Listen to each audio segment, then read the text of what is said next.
need your help. With what? What do you know about the multiverse? If there's one thing Doctor Strange in the Multiverse of Madness accomplishes, it's putting the final nail in the coffin of the idea that directors aren't allowed to put their own distinct stylistic stamps on the Marvel Cinematic Universe. Filmmakers like James Gunn, Taika Waititi, and Chloe Zhao all offered their respective MCU movies their quintessential styles, of course, but there's something about this newest chapter that feels like it's screaming that these films are becoming the rule, not the exception. From top to bottom, and for better or worse, Multiverse of Madness is a Sam Raimi movie through and through.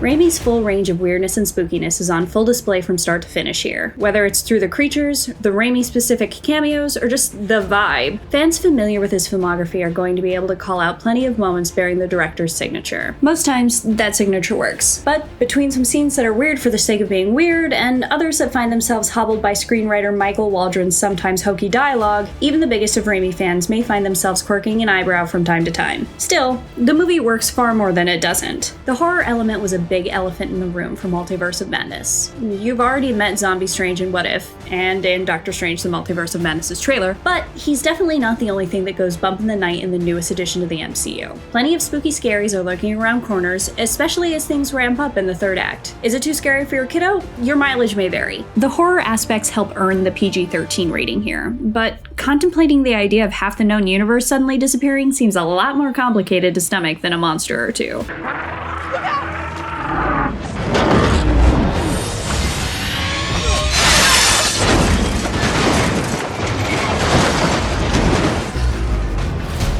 Multiverse of Madness' success is in no small part thanks to the performances. There's not a bad actor in the bunch, but Elizabeth Olsen is constantly reminding us how easily she can shift into capital A actor as Wanda Maximoff. Meanwhile, Xochitl Gomez did an admirable job bringing America Chavez into the MCU and left us hoping to see more of her character in the future, while Rachel McAdams did the best she could with a once again underutilized Christine Palmer. Of course, Benedict Cumberbatch was great as always. His American accent is really growing on me, guys. I don't know what to say. Things just got out of hand.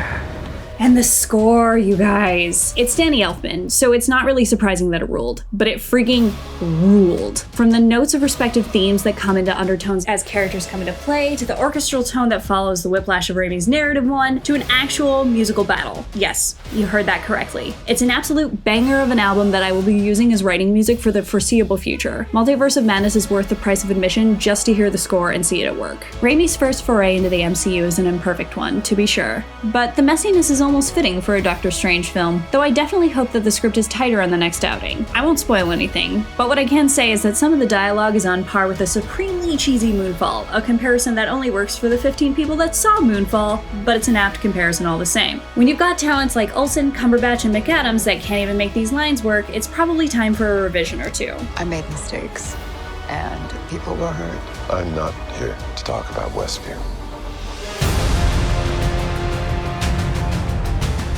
Are there aspects of Sam Raimi's Doctor Strange flick that could be better? Definitely. The script is downright hokey sometimes, and there are odd moments that are weird for the sake of it without adding anything to the story. That said, it's got a score that's to die for, some rockin' performances, and fans will never once be bored.